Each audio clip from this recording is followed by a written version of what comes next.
Let me ask you something personal. Why do you wake up in the morning? And no, I don't mean because your alarm screams at you. I mean why, truly? What makes life feel meaningful to you? What gives your days purpose? If you're not sure, don't worry. You're not alone. Many people go through life doing what they're told, chasing money, ticking boxes, but inside they feel empty, directionless, like they're living someone else's life. That's where the Japanese concept of Ikigai comes in. Ikigai is a word that roughly means reason for being. Iki means life. Gai means worth or value. So your Ikigai is your life's worth, the thing that makes it worth living. Now, Ikigai isn't some mystical idea. It's very practical. Think of it like a sweet spot, the intersection of four things: what you love, what you're good at, what the world needs, what you can be paid for. When all four overlap, that's Ikigai. That's alignment. That's purpose. Now let's break those four down. First, what you love. This is your passion. The things you do that make you feel alive. When time disappears. When you smile without trying. For some, it's painting.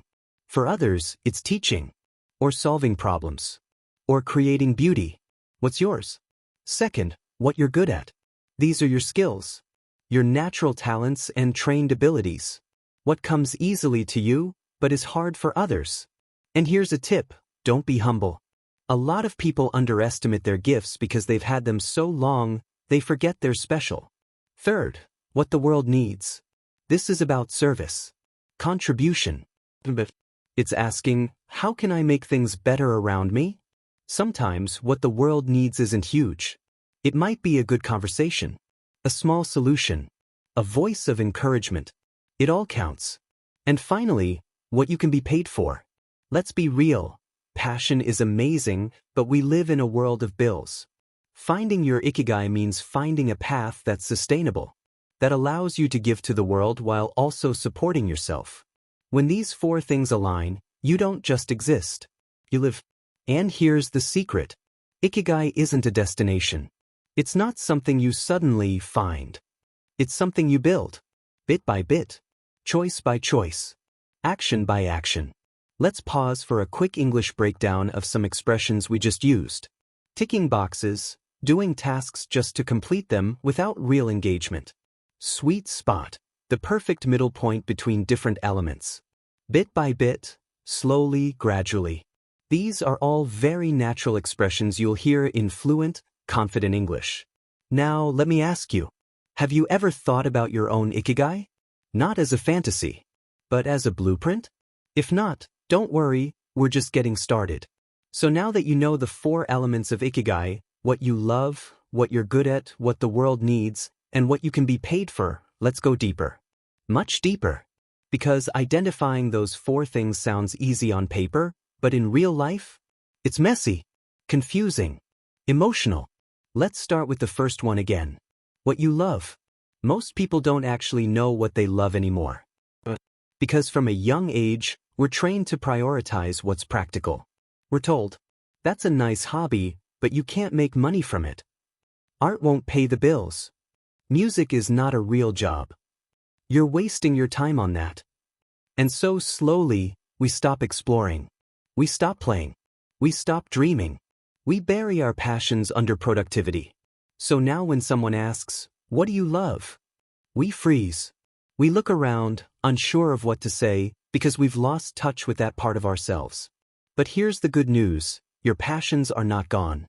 They're just buried. And you can dig them up. Here's an exercise that helps. Think about your childhood. What did you love doing before anyone told you it was useless? What activities made you forget time? What made you feel proud, even if nobody else noticed? Those clues matter. Maybe you used to love drawing, or storytelling, or fixing things, or pretending to be a teacher. That's not random.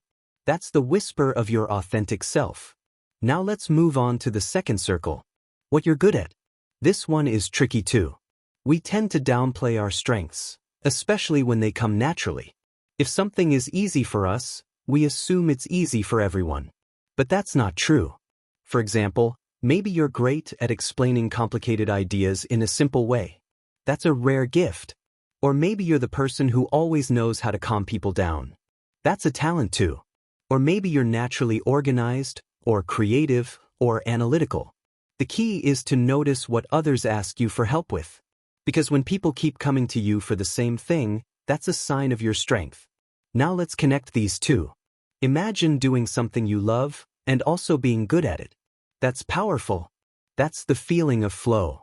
You lose track of time. You feel energized, not drained. That's the beginning of passion.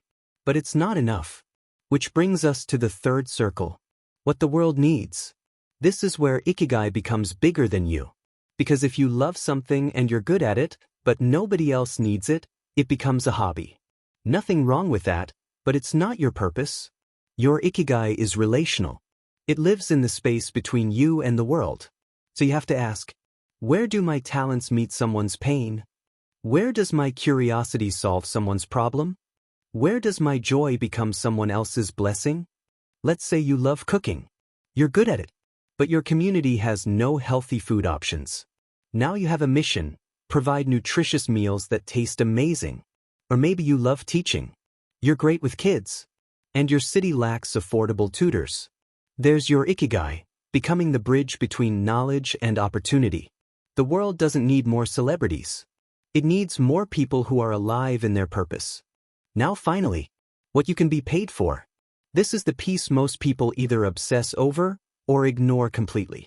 Some think, if I follow my heart, the money will magically come. Others think, if it doesn't pay, it's not worth doing. Ikigai lives in the balance. You're not chasing money. You're using money as a tool to sustain what you do. And in today's world, you'd be amazed at what people will pay for. Someone pays to learn English. Someone pays to feel seen. Someone pays to save time. Someone pays to be understood. So the real question is, how can you turn your skills into service? That's how Ikigai becomes a career, not just a dream. And guess what? It's not always one perfect job. Many people express their Ikigai through a combination of things. A day job that pays the bills. A creative project that feeds their soul. Volunteering that connects them to others. A side business that reflects their values. Ikigai is not a title. It's a rhythm. It's a lifestyle made of decisions aligned with your essence. Let's pause here and look at some key English expressions from this part. Bury your passions, a metaphor for hiding your desires to fit in or be practical. Whisper of your authentic self, a poetic way to describe intuition or your true voice. Turn your skills into service, a powerful phrase meaning to use what you're good at to help others. Repeat these out loud. Feel the rhythm of the phrases. That's how natural English gets into your brain. Now let's move from theory to practice. Because understanding Ikigai is one thing, but living it? That's the real challenge. So how do you start applying Ikigai to your life when your life already feels full, busy, chaotic, or just plain uncertain? Here's a step-by-step framework to bring this concept into the real world. Step 1. Reflect in silence. We live in a noisy world. Phones buzzing. Notifications popping. Background noise 24/7. But clarity never shouts. It whispers. And to hear it, you need silence. Take 15 minutes today. No music. No scrolling. Just you, a notebook, and a question. What gives me energy, and what drains it? That's the first step to finding your Ikigai, not what looks good on paper, but what makes you feel alive. Write everything. No filter. This is just for you. Step 2. Make a 4-circle Ikigai map. Draw 4 overlapping circles on a page. Label them. What I love. What I'm good at. What the world needs. What I can be paid for. Start filling them in. Don't rush. Don't worry if some circles are empty. That's part of the journey. You may discover surprising overlaps. Maybe you love photography, you're good at writing, the world needs more honest stories, and you could create a blog or help others tell their stories. That's a seed. Ikigai often starts as a seed, not a full-grown tree. And guess what? You don't need to quit your job to live your Ikigai. You just need to begin integrating it. Maybe it's 30 minutes a day. Maybe it's one project a month. Maybe it's helping one person with something you love. Purpose doesn't scream. It builds quietly, steadily. Step 3. Watch what gives you peace. Ikigai is not just about excitement or passion. It's also about peace. Some people confuse purpose with adrenaline. But true Ikigai brings a calm energy, a sense of alignment. You don't feel rushed. You feel ready. Pay attention to what feels like coming home. That's your path. Step 4. Be willing to adjust. Your Ikigai is not fixed. It evolves. Who you are at 20 is not who you are at 40. What the world needs today is not what it needed 10 years ago. So give yourself permission to change, to grow, to outgrow. If your Ikigai feels like a cage instead of freedom, it's time to update it. Remember, Ikigai is not a brand. It's a relationship between you and the world. Now let's shift gears a bit. Let's say you're using this podcast not just to find your purpose, but also to learn English.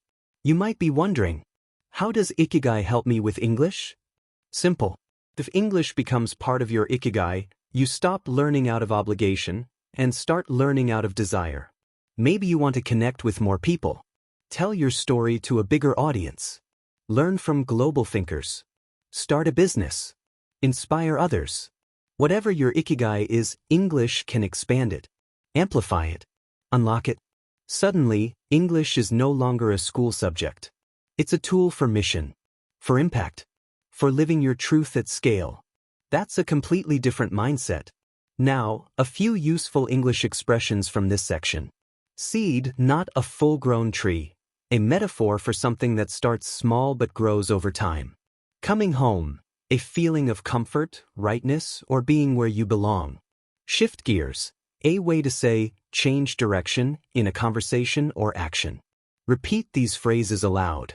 They'll help you sound more natural, more fluent, and more confident in real conversations. Let's close with this. Your Ikigai is not something you'll find in a book, a podcast, or a quiz. It's something you build every single day through the choices you make, the risks you take, and the honesty you bring to your life. So ask yourself not someday but today. What do I love? What am I good at? What does the world need from me?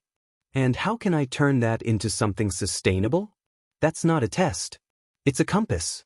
And if you follow it even slowly, even clumsily, you'll wake up one day and realize you're no longer chasing life. You're living it. That's Ikigai. Thanks for listening. Now go take one step, just one, toward your Ikigai.